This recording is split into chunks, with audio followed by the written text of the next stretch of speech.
तो आज अपना सेशन का दूसरा दिन। तो लैब असिस्टेंट के लिए बायोलॉजी के इंपॉर्टेंट क्वेश्चन जो कि आपको कल भी आपने देखे थे 20 इंपॉर्टेंट क्वेश्चन, और आज भी आप इंपॉर्टेंट क्वेश्चन करवाए जाएंगे। तो आप जितने आपके सही होते हैं क्वेश्चन वो आप कमेंट बॉक्स में ज़रूर लिखना, क्योंकि ये बायोलॉजी के इंपॉर्टेंट क्वेश्चन है।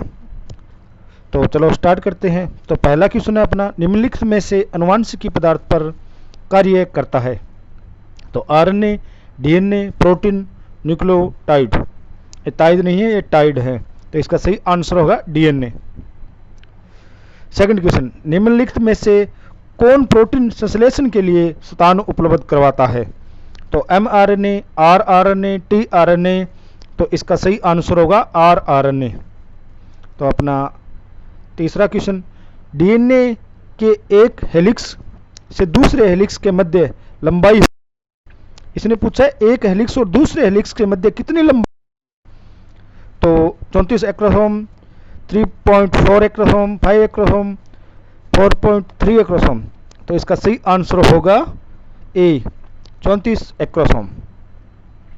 चलो नेक्स्ट क्वेश्चन, डीएनए में नाइट्रोजनिक क्षार पाए जाते हैं, एडेनिन तथा गुआनिन, साइटोसिन तथा थाइमिन, उपरोक्त दोनों यूरेशियल। तो इसका सही आंसर होगा सी, ए और बी दोनों ही डीएनए में नाइट्रोजन क्षार पाए जाते हैं। अगला क्वेश्चन, आरएनए में कौन सी नाइट्रोजन सुरक्षा क्षार नहीं पाई जाती है? इसने पूछा आरएनए में कौन सी नाइट्रोजन क्षार नहीं पाई जाती है? तो एडेनिन, यूरेसिल, साइटोसिन, थाइमिन। तो इसका सही आंसर होगा थाइमिन नहीं पाई जाती है। आरएनए का डीएनए का डबल हेलिक्स मॉडल किसने दिया? तो इसका सही आंसर होगा सी, वाटसन एवं क्रिक ने। निम्नलिखित में से एकल झिल्ली वाला कोशिकांग है? तो दोस्तों आप है ना जरूर अपने नोट करना कि आपके कितने क्वेश्चन सही हुए हैं इसके अंदर, क्योंकि ये इंपॉर्टेंट क्वेश्चन है बायोलॉजी के। इसमें से आपको लगभग ज़्यादा नहीं कह सकता मैं, 2 या 3 आपको क्वेश्चन एग्जाम में देखने को जरूर मिलेंगे। तो गोल्जी का लाइसोसोम, एंडोप्लाज्मिक रेटिकुलम। तो इसका सही आंसर होगा डी, उपरोक्त सभी कोशिकांग एकल झिल्ली वाला कोशिकांग है। निम्नलिखित में से द्विझिल्ली वाला कोशिकांग नहीं है, इसने द्विझिल्ली कोशिकांग पूछा है। तो इसका सही आंसर केंद्रक, माइटोकॉन्ड्रिया और राइबोसोम। तो इसका सही आंसर होगा बी, राइबोसोम। निम्नलिखित में से केंद्रक का कार्य है, इसने केंद्रक का कार्य पूछा है। तो कोशिका बच्चे का नियंत्रण करना, अनुवांशिक सूचना का आदान प्रदान करना, कोशिका का नियमक या नियंत्रण करना। तो इसका सही आंसर होगा डी। शरीर का सबसे बड़ा व सबसे छोटा कोशिकांग क्रमशः कहलाता है? तो तारकाय तथा राइबोसोम, राइबोसोम तथा केंद्रक, केंद्रक तथा राइबोसोम, केंद्रक तथा माइटोकॉन्ड्रिया। तो इसका सही आंसर होगा सी, केंद्रक तथा राइबोसोम। अगर आपको क्वेश्चन अच्छे लगे तो आप चैनल को सब्सक्राइब करना, लाइक करना, शेयर करना। तो नेक्स्ट क्वेश्चन पे चलते हैं। माइटोकॉन्ड्रिया के अन्य नाम हैं?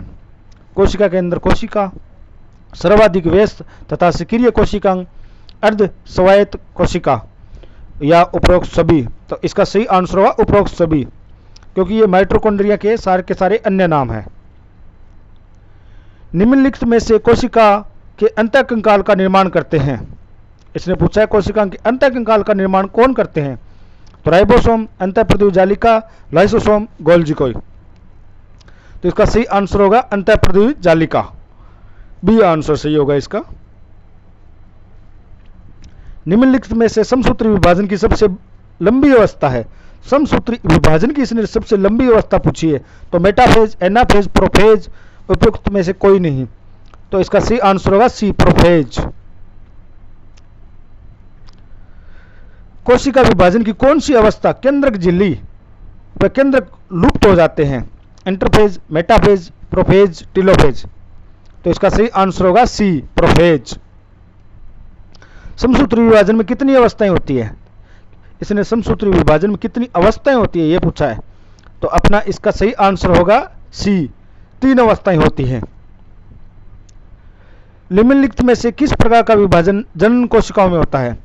अर्धसूत्री विभाजन, असूत्री विभाजन, समसूत्री विभाजन, उपयुक्त में से कोई नहीं।